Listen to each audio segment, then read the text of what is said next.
I had an uneasy feeling. The hair on my arm stood straight up.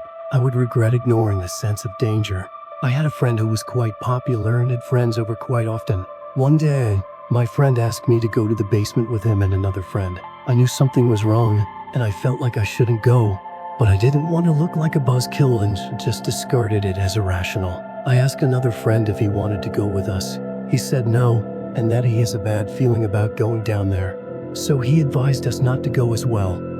We went down there, and when I opened the door, I saw something that looked like a 7-year-oldish girl down the hall, laying down next to the bottom right corner of a door frame, staring at me.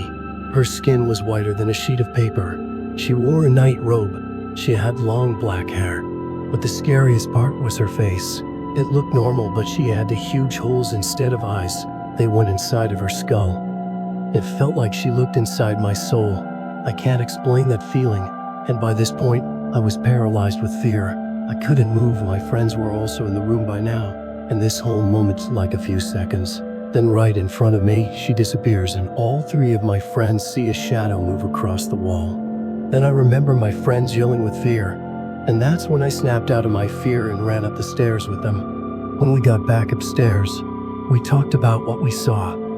I was the only one to see the girl-like creature, but all 3 of us had seen the shadow. I went inside my apartment, and my dad noticed that I was very pale. I told him what happened, and we went back to the basement together. There was nothing there, like nothing had happened. At the end of the room where the shadow went, there was a tall mirror. Maybe a week later, I wake up and I hear laughter and running up and down the main stairs at about 4 a.m. I was creeped out and went back to bed. After that, weird things happened in this building. Stuff randomly falls. I hear strange noises at night. There were times I heard whispering in a language I couldn't understand. And it's not only me. My sister said she heard singing once. Have you experienced anything like this? Do you think ghosts or other paranormal entities exist?